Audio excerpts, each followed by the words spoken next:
अपना ऑफिस के अफसर जी, छोटा को है मोर सजनवा, अपना ऑफिस के अफसर जी।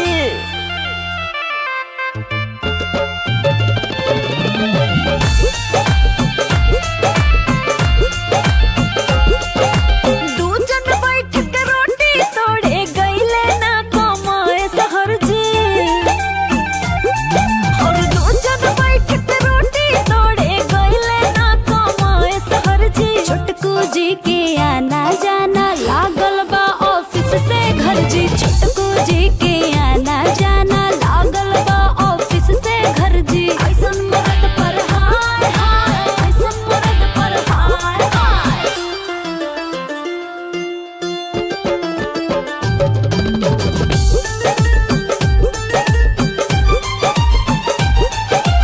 माँ के डर से ना ले जाले हमने के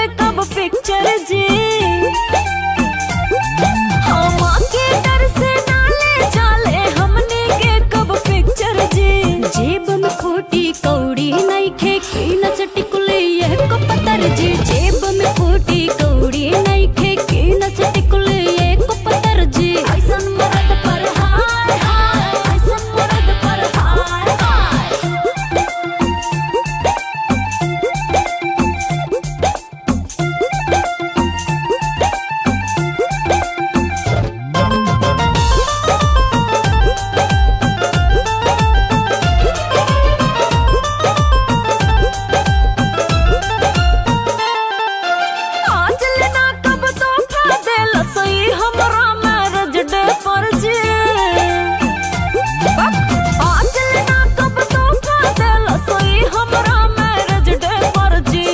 कसम से देख के होला